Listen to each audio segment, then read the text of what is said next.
আসসালামু আলাইকুম।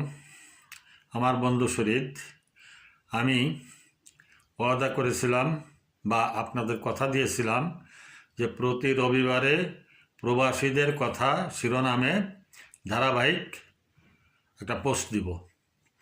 তো অনিবার্য কারণে আজকে সেটা দিতে পারতেছি না। এক নম্বর কারণ হলো শরীর খুব ক্লান্ত। সে 12টার সময় ডাক্তারের কাছে গেছি, আর এই 9টার সময় ফিরে আসলাম। যেন শরীর খুব ক্লান্ত, পা ফুলে গেছে, পেট ব্যথা হয়ে গেছে। সাধারণত আমি কথা করি না।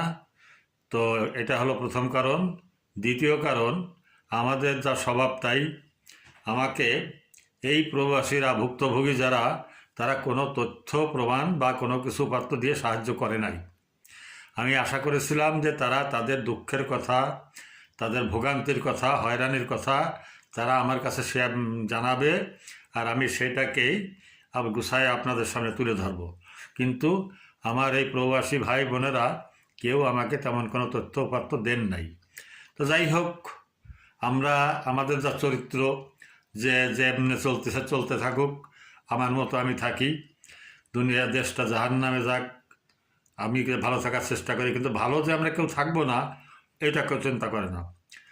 আপনাকে আবারও বলছি যে আমি সকালের ব্রততে কয়েকটা কথা বলছি যে আপনি যদি পরিবার নিয়ে ভালো থাকতে চান, তাহলে আপনার প্রতিবেশী, জ্ঞাতি গোষ্ঠী, সমাজকে ভালো রাখতে হবে।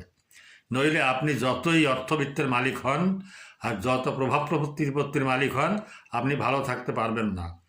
অসুস্থ দূষিত পানিতে গোসল করলে যেমন শরীর পবিত্র হয় না, পরিষ্কার হয় না, দুর্গন্ধমুক্ত হয় না, তেমন অসুস্থ সমাজে আপনি যতই চেষ্টা করেন ভালো থাকতে পারবেন না। সুতরাং আমি আজকে সেই প্রবাসীর কথা ওই দিতে পারতেছি না, এর জন্য দুঃখিত। চেষ্টা করো আগামীতে যদি তথ্যপত্র পাই তা আপনাদের সামনে তুলে ধরবো। ধন্যবাদ সবাইকে।